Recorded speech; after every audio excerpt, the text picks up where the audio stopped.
Friends, welcome to our channel Ammu's new 2024. Once again మటన్తో ఇంకో special అండి. ఇది మటన్, ఇది బోటి అనమాట అండి.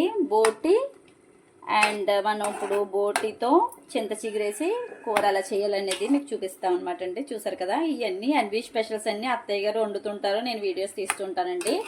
బోటిని అయితే ముందరగా శుభ్రం చేసుకుని అల్లం వెల్లుల్లి పేస్ట్ వేసి కాస్త పసుపు వేసి కొంచెం ఇలా కుక్ చేసుకుంటే ఇలా చూసారా మకరాని ఇలాగా అయిపోతుంది అనమాట అండి. చూసారు కదా, ఇలా అయిన దానికోసం మనం ముందుగా కొంతసేపు ఉడికించాలి.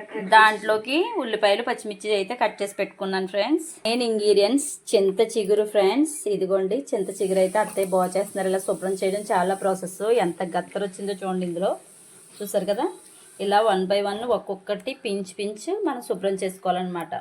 చూడండి ఫ్రెండ్స్, ఈ బోటీలో ఎంత వాటర్ ఉందో ఈ వాటర్ అంతా ఇంకిపోయేంత వరకు మనం కుక్ చేసుకోవాలన్నమాట. దీన్ని ఇది చాలా వాటరీగా ఉంటుంది అనమాట. మనం అయితే 1 pinch ఆఫ్ వాటర్ కూడా వేయలేదు ఇందులో.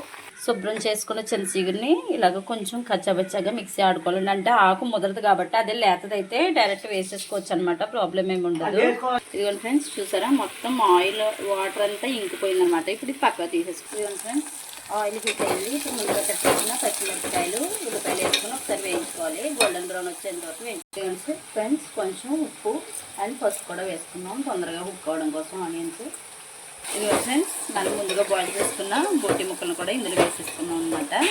తగినంత కారం కూడా వేసుకోవాలి. ఇది కొరపు కూర కాబట్టి కారం కొంచెం ఎక్కువ పడుతుందండి, కానీ చిన్న కూర కాబట్టి 2.5 వేసుకున్నాం అనమాట. మేము కారం పోయేంత వరకు వేయించుకోవాలన్నమాట. ఇలాగా